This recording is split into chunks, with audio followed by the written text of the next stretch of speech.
Welcome back into the GSMC Sports Podcast as we are headed into our final segment of the day. We're going to dive into the very interesting report that came out this morning about the dysfunction that is currently occurring in the New England Patriots locker room. The Patriots obviously came into this season with a lot of new faces, talking about Jerod Mayo and Jacoby Brissett coming into the building, and it sounds like after what was initially a good start through 2 weeks that things are pretty quickly spiraling into a very negative situation where Evan Lazar of the team's website, a Patriots reporter, said that they are, quote, teetering on a mutiny due to the frustrations that are currently taking place with how the team has been playing throughout these past few weeks. And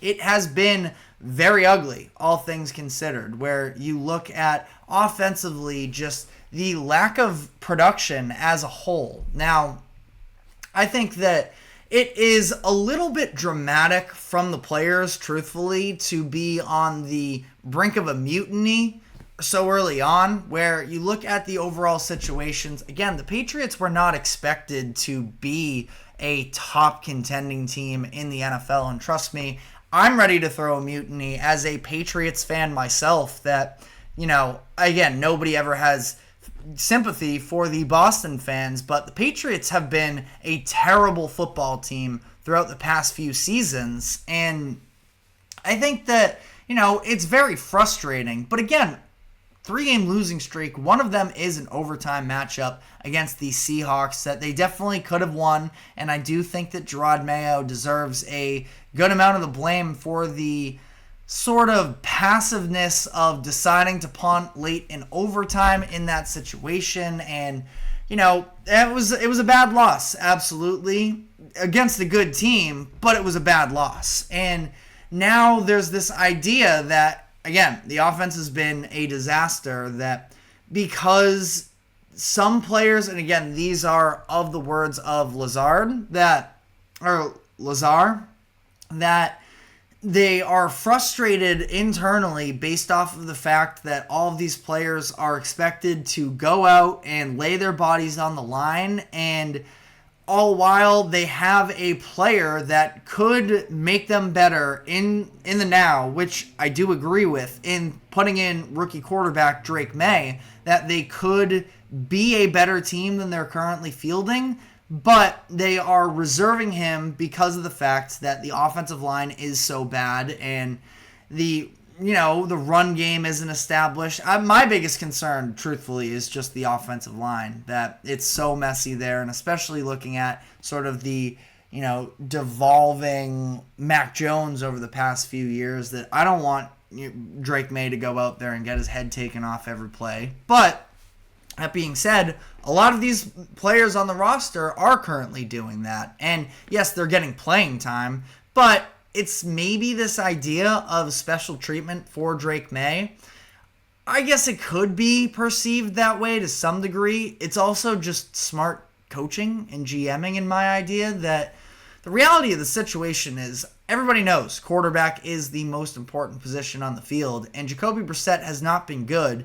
He also hasn't really had all that fair of a chance, where you are looking at the worst offensive line by a significant margin in the Patriots, and they continue to deal with injuries. They just lost their center, David Andrews, who was the only real positive. Maybe you want to throw Michael Onwenu in there, but David Andrews is really the only known reliable quantity on that offensive line, and he's going to be out for the rest of the season. You have, a number of different players that were expected to be starters missing time. It was Sidy Sow to begin the year, Cole Strange, and outside of New England, you've probably never heard of some of these names because, frankly, they just aren't that good up to this point. And I think that it is a very interesting situation because I do understand the frustration from these Patriots players that the team stinks, and that cannot be, fun, but also Jerod Mayo just got there. It's obviously a process, and this is where I do feel like, Boston media is known to be a little bit a little bit is definitely, being generous to them. It's a dramatic, media base. And, I am not super familiar with the work of Evan Lazar, and, by no means do I want to discredit him. But Mutiny feels so dramatic, honestly, to me. And, again, I don't even know what that looks like necessarily. But there's definitely real concerns for what Jerod Mayo has done up to this point in the season, where he talked about coming into this year, it was going to be a legitimate quarterback competition between Drake May and Jacoby Brissett. And from that point on, basically, all of the reporting has been that Drake May is a better quarterback than Brissett. And so he probably shouldn't have called it a competition if it wasn't going to be a competition. And then sporadically throughout the past few weeks, he's talked about the possibility of Drake May could start soon, or that, it's still an ongoing competition to some degree. Everybody's competing for their jobs. Like, Jerod Mayo, I feel like, as much as I do appreciate him being more open with the media, especially after years of Bill Belichick obviously doing the exact opposite, that Mayo almost is sort of overcompensating, talking about how he does, want to let the media in a little bit more. And that's even stemming back to this past summer when Mayo hinted at the fact that they were taking a quarterback, and just a time when they probably shouldn't have. Now, I guess there really wasn't a huge benefit in hiding it up to that point, but I just feel like it's been a lot of noise from Mayo, and he's still sort of learning on the fly here. He played his entire career under Belichick. He coached his entire career under Belichick, to the point where it's not like he ever had a real role model in terms of how people are actually supposed to run things from an external perspective. But I think he's been really struggling up to this point. And I think on top of that as well, the fact that you are seeing, the results on the field look so messy, he's painting a target on his back a little bit, which is unfair to him, because really the person that deserves, I think, maybe the most blame out of this situation is Elliott Wolf, where he's their de facto general manager, and coming into the season, he seemed to think that, he's confident in the offensive linemen that are currently on the roster, and that they just need to find the right combination.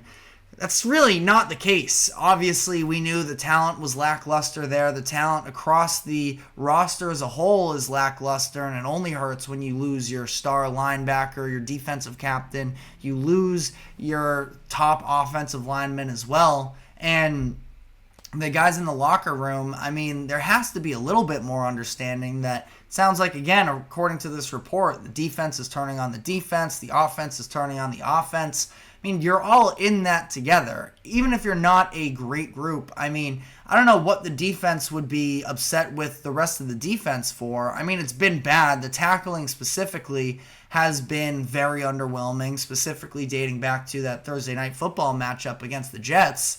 But that being said, I think it is a very complicated situation to sort of balance all of this, and he really hasn't done a great job. And the players have to understand that it's not like this was ever going to really be a winning scenario as a whole. As we have a comment here from Joe, Mayo showed it also with his comments about Stevenson this week. He needs to learn how to talk to the media. Ramondre Stevenson, been a subplot for the Patriots this season, considering the fact that, he was sort of seen as the playmaker on offense that was going to be their identity. And they came out the first few weeks and did a very good job of establishing the run, even despite a lackluster offensive line. And unfortunately, Stevenson has sort of made mistakes along the way, where 4 fumbles in 4 games. That's just inexcusable. And for whatever it's worth, when you talk about Belichick,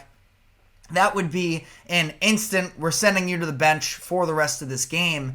And I think that Mayo was a little bit more passive early on in terms of, just continuing to allow Ramondre to play. Again, he is their best offensive playmaker at this current point in time. So I can understand that to some degree.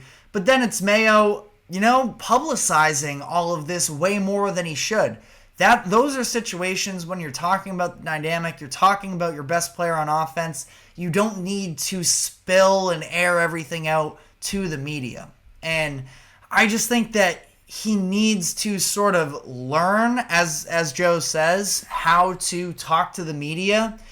Not like he had the role model there, but somebody's got to be in his ear. And I don't know if that means going out this offseason and finding some other sort of senior advisor along the way, which is, not a great sign. I mean, and this is definitely not a situation that wants to be replicated, but you look a few seasons ago with the Denver Broncos and when Nathaniel Hackett was their head coach, he clearly was not qualified for that role, at least at the time. He was in over his head, more specifically, is what I should phrase it as. And through the first few games, his clock management was so bad on a national level that, especially in prime time, he was getting exposed for it, that he did bring in, I forget exactly who it was, but he had other people then assisting him with the clock management. Again, Nathaniel Hackett was fired after one season. That is not a situation that you want to replicate.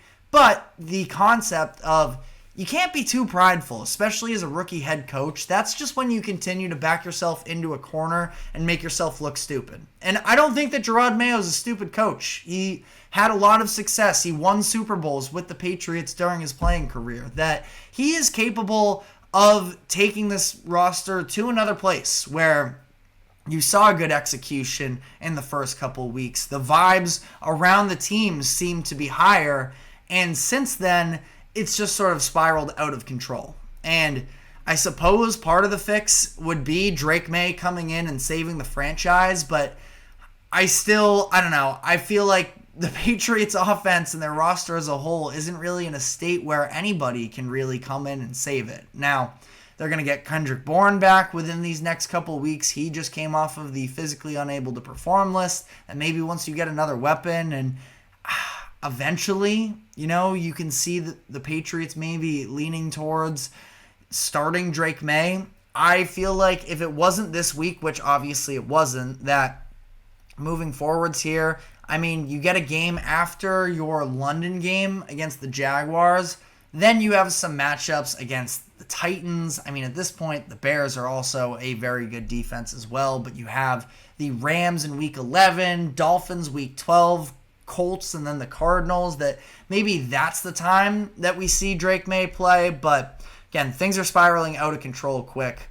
And I don't really know what the fix is. I think that this is just a season that these players are just going to have to suck it up and buckle in, because I don't really see a drastic change on the horizons for the Patriots. I'd like to maybe see them get aggressive at least to some degree at the trade deadline and maybe try and go get a left tackle that's on sale, even if you have to overpay a little bit, just to at least make the situation more playable for Drake May, specifically on that offensive line. But they're a ways away. And Elliott Wolf, I think he needs to find a way to overcome some of these mistakes, because they are in a very bad spot right now. But that is all the time we have for today. Thank you very much for tuning into the GSMC Sports Podcast. Thank you to the GSMC Sports Network for allowing us to host this show. Remember to like, follow, subscribe wherever you may be keeping up with us. Be sure to check us out on social media as well for more exclusive short content. And we will be back on Monday afternoon, same time as always at 2 o'clock p.m. Eastern. Have a great weekend, and we will see you then. Take care.